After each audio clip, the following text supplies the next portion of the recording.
This conference will now be recorded.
This conference will now be recorded. Okay, you're in Chile. Okay, okay. So, This conference will now okay, be fine. recorded. Discuss this. Okay. Thanks for joining. Who else is there? Thank you. Yeah, you know Ashok, right? Already. This conference will now Uh, be recorded. Yeah. So I think you have seen or have gone across the content, right? Like what we are planning for this particular course. First of all, is this clear to everyone? No, No, Virendra. no, Okay. not very well. Yeah, okay, fine. So obviously Naveen will also share you the details. So first of all, I would like to give you an overview of what we plan to cover in this content, because it's not a specific functional content we have built here. It's more of a way of explaining to you in case you are moving from a standard ECC ECC 6.0, and then if you are migrating to your S4 HANA, as you know, like there are multiple scenarios which SAP offers now as part of your migration strategies. So we have tried to cover all. Like, so as part of our content, first of all, we'll tell you like what are the benefits business will have when you are migrating to an S4 HANA. Then the next part, there are different scenarios which SAP offers, right? Whether it's on cloud, whether it's on premise, or whether it's on hybrid scenarios. So it's very important to know which scenarios each one is working. So we'll cover the different scenarios part, so that you know like what are the, in terms of middleware also, what are the requirements you have, like how you can set this up. Okay, obviously end-to-end process flow into the system will not be possible because many of the things are related to basis, but basically when we are going for any migration scenarios, so like whether you're going for a new implementation, whether you're going for any type of system conversion, or whether you're going for any type of landscape transformation, what are the different step by step, from project management to a consultants, what are the things you require to do, that will cover. Okay, so that is what we call as a 3-tier migration scenarios. Then as part of the migration scenarios, we'll also cover the SAP's methodology. Now SAP's methodology on S4HANA migration is the activate methodology, correct? So there, there are a lot of new nodes, lot of new things which needs to be built up before our system is ready to be deployed as your S4HANA. Okay, then once I cover this, I will come into the brief detailing of these different types of scenarios. What is the actual difference between the implementation, system conversion, and landscape? In terms of solution manager, what are the different things what you need to do? What are the business partner conversions you need to do? What are the prerequisites for that? All these things will be covered. Then we'll come into the data migration tools. So as part of the data migration tools, mostly, as you, I don't know whether you are aware, SAP has come up with a specific data migration tool called as a migration cockpit, where we use, like the different transaction codes for migrating different types of objects, like starting with your cost center, or starting with your customer master, vendor master, GL balance. So I'll show you the different step by step migration. It will not be possible to cover all, but I will try to cover, like for a customer master or vendor master, because the same processes are actually working there. So that migration process, I will go through it. Okay. One question, Mr. Yeah. In LSMW, you can create like a custom migration, or for particular fields you can upload in mass or Yeah. whatever. In this Yeah. tool, you can do something like that or Yes. not? Yes. We can do the Okay. same thing. We can do the Okay. same, like the only I will come to the, when I'll come to the slides, I will explain to you. So you can do the same thing, like you can download the Excel template, you can fill up the Excel with your update, and then you can upload that into the migration cockpit. Okay, so the same Mhm. 12 13 steps what we used to have in our LSMW, the same thing is there in this particular migration cockpit as well. And Okay. SAP's go-to market strategy is to use this cockpit whenever you are migrating objects in S4HANA. Okay. There is difference between why we do it. I mean, once we start with the classes, I'll give a brief overview of why we go for this modular concept rather than the standard LSMW. Okay.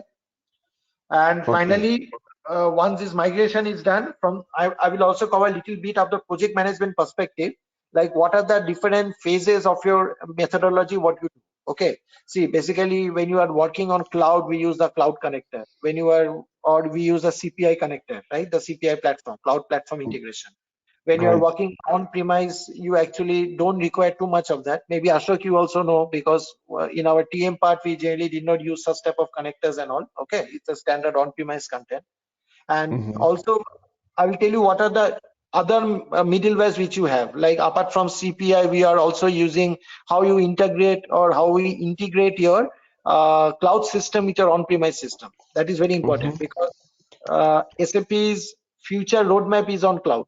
Okay, and Yes. since it's on cloud, still people are not all the functionalities have been released for cloud, right? You are now into Mhm. 1911, for example. Not all functionalities are available. So how you integrate with your systems which is still on premise? Okay, so that is more of a PowerPoint presentation, because as you can understand, those things are more theoretical in nature, because some of the basic things and all I cannot show you, but obviously I will try to cover Mhm. that. And for example, in LSMW, you can put like a VAP code. Here you Yes, can put a VAP code for yes, particular custom. Okay. Yes, Okay. you can put that. And basically when you are using the migration cockpit, this is more flexible than LSMW. I tell you, it is better because Okay. first of all, data maintenance is more easier, and secondly, the SAP has come up basically with two things. One, if you are using standard migration cockpit, and they have also come up with a concept called as a migration object modeler. Okay, there is a Okay. transaction for that, LTMOM. So using that modeler, you can put your ABAP codes for reading the data and all that. You can also do it. You have some. You Okay. can also work with some staging tables. You can work with. So there is a very good, content we can use when you are using a cockpit. And I have already worked in 4 or 5 different projects in S4 HANA. Okay, and I have seen that this is the most preferred. You can say best practice tool, which SAP is also making everyone aware to use it. I think it's a very good tool. Means when I show you how to upload data and all, you realize it. It's more easy. Oh, wow. Okay. Thank you. Any question on the content part? Because this one is more into giving you more into an overview on what you need to do, both from as a consultant and as well as both from a architect perspective when you are moving into S4 HANA. Because maybe from end user perspective, we actually don't realize whether we are walking into a new landscape, or whether you are going into a system conversion, or whether you are going into a new implementation. But each of the particular migration scenarios needs to be known to everyone, because there are a lot of integrities which you need to know. Means unless you are really deep diving into it, it is very difficult. And I tell you one more thing, like when you are working on a migration, like as I told you, like SAP S4 HANA migration cockpit is replacing the LSMW. Okay, means it no longer supports this tool because LSMW, although it exists, but really means it makes sense to use it and should be at your own risk. That is what SAP's statement is. And if you are doing for more specific data transfers, you should also use SAP Data Service. So there is a tool which is used for extracting and loading your data. That is what we call as a SAP Data Service tool. And this SAP Data Service tool is included for all SAP S4 HANA users.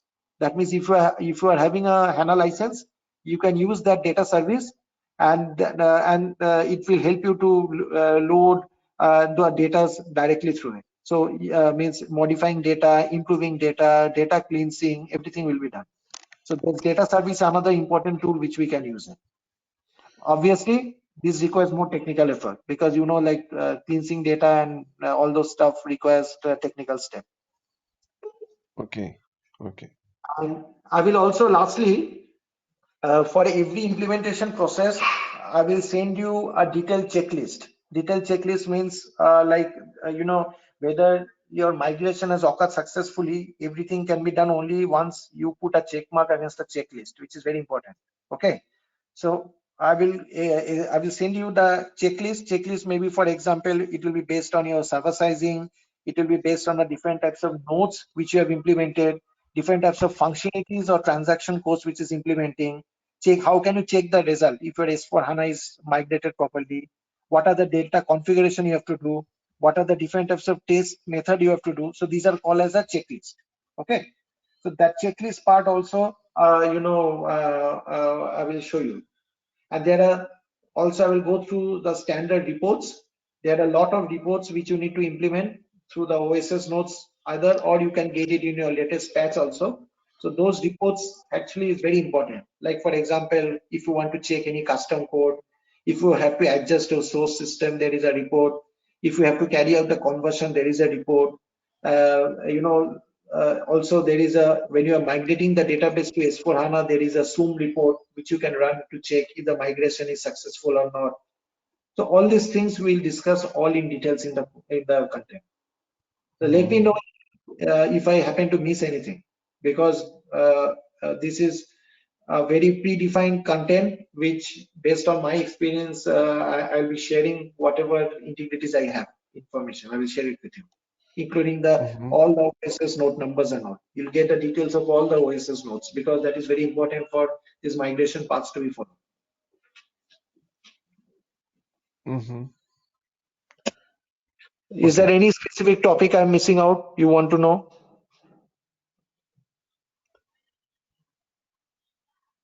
Mm, Yes, mainly LTMC, but it's good to know. It's good to learn other things. Is fine. Yeah. Mhm. So Ashok and I forgot her name. So any question from your end which you feel that something needs to be added in the content? Um, I think it's good. It's good, Virender, from LTMC point of view. Thank you. Yeah. So these are some of the, I think you can see my screen. So these are some of the migration approach, what I was telling you, whether we transfer the data using files, whether we transfer the data using staging tables, I will explain to you directly. And also the ABAP based system, which you are asking for. Okay, we'll go through details into this.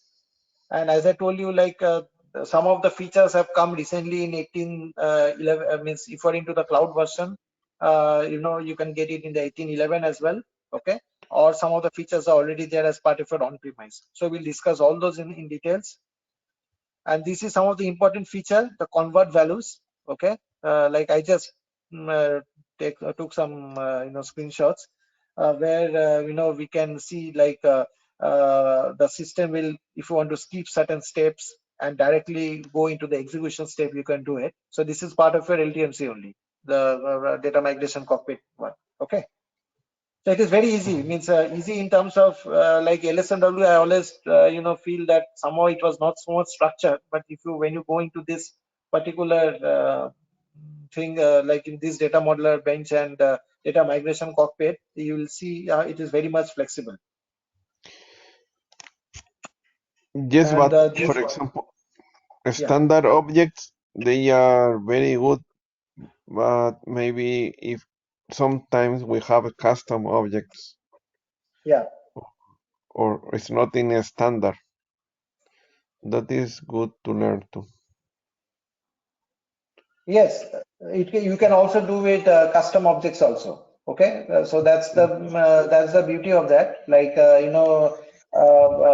you can also use through BAPIs also. In LTMOM, that is what we call as a data object modeler. So you can use certain BAPIs. That BAPIs will help you to read those particular custom objects as well. Okay, so you can Okay, do it. okay, That is not a okay, problem at all. So that's okay. why I will cover both LTMOM and LTMC. LTMOM is more of a overview part because it's a more of a technical thing. But I will explain to you how you can do it for custom objects as well. And Okay. SAP has covered in the standard migration object. SAP has covered almost all the master data objects in the like starting from your MM. If I come means starting from MM means even you can have your inventory balance, material master. From FI you can have your GL account balance, asset master. Then supplier information, customer, profit center, cost center, everything you will have. So. Mm-hmm. Okay. And this is also one of the file upload. Okay, that means you can also do some enhancement in case you want to upload a file which is exceeding the limit. The SAP has also provided that option as well. Okay, and this is Mm-hmm. how the file upload looks like if you are doing any type of on-premise and all. Okay, you can download and upload the XML files. You can download the files, upload it. And this is basically the system setup.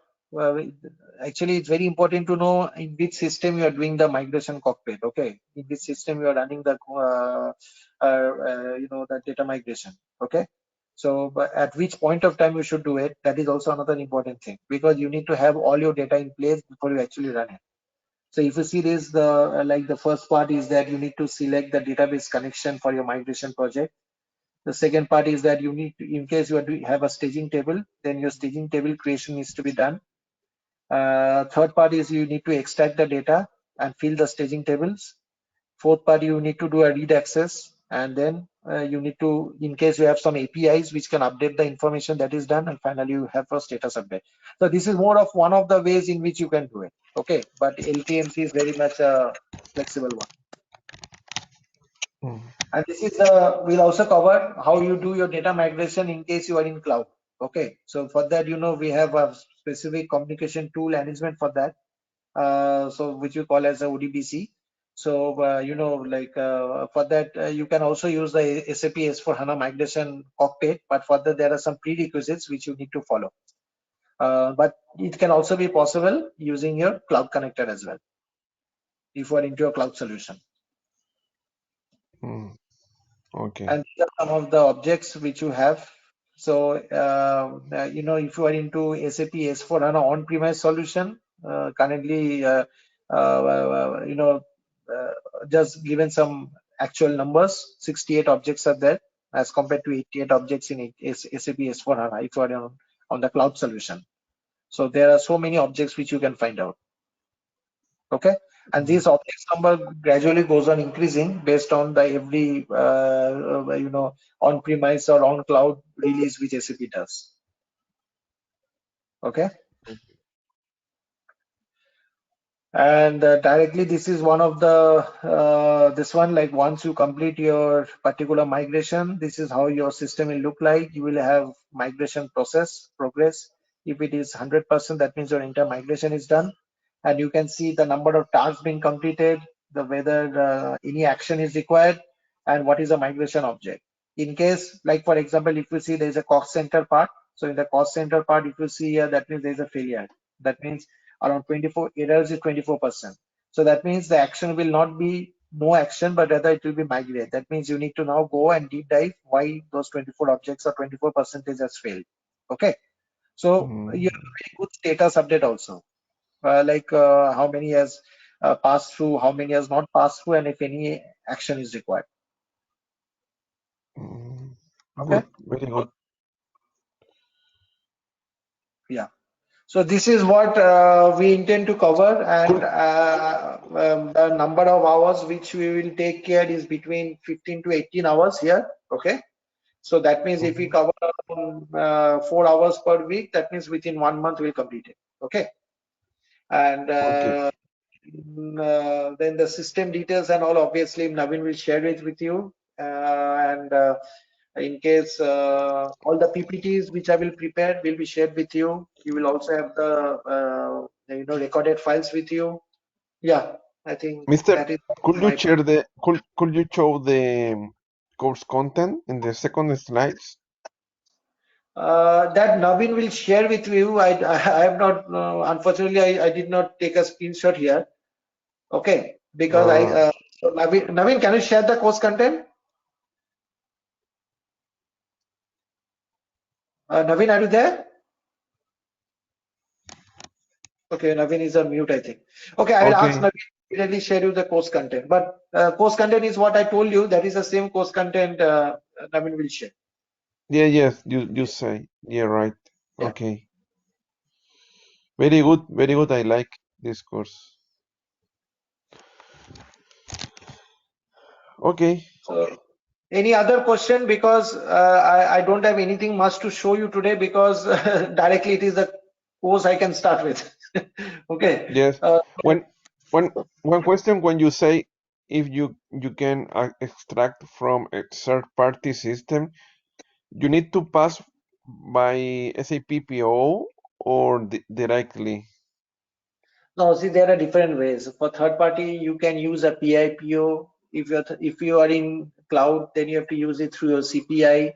Also, if you are using, you can also, or you can use various API calls. Okay, there are a number of APIs also which are there, through which the message exchange occurs between your cloud connector to your on-premise or your third-party legacy system. So all those things I am actually planning to cover as part of the migration scenarios before directly going into the migration tools, because it's very important to understand all those things, because lot of documentation SAP provided, but it's all very hotchy-cotchy. You don't get in a very single repository how we do it. So I have done this in my last 3 to 4 projects, and I have come up with a very simplified way. Like, if this is your system, this is how your process flow should be. But SAP has given multiple options to do that. You can do it in multiple ways. But general Okay, method okay. for any third-party services, try to use API. Okay, understand. Because SAP's roadmap is not PIP for S4HANA. SAP's roadmap is CPI if you are on cloud. Okay. But cloud also has different functions. Cloud means it can be a private cloud, it can be a public cloud, it can be a hybrid, multiple, variants are there. So you need to Yeah, understand what is the difference between a single tenant cloud or public tenant cloud. All those things you need to understand. very good, very good. Okay, it's fine. Okay, any question apart from anyone?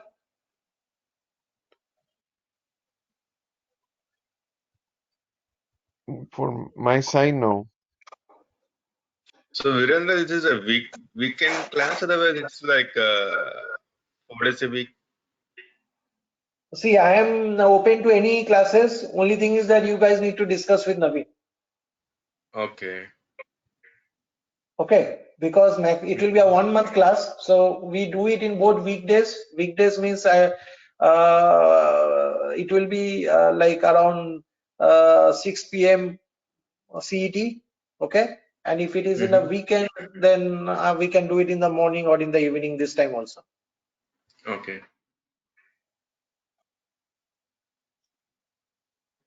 So I'm good. Virendra. yeah. Naveen will is your point of contact in terms of your server access, your class admin, and all your other formalities. Yeah. Thank you. Yeah. Okay. Okay. Thanks, So Virendra. hoping to, we'll just discuss them. Once Naveen confirms to me, then we can start the class from next week on. Okay. Okay, Thank thank you. Okay. Thank you. Bye. Bye. See.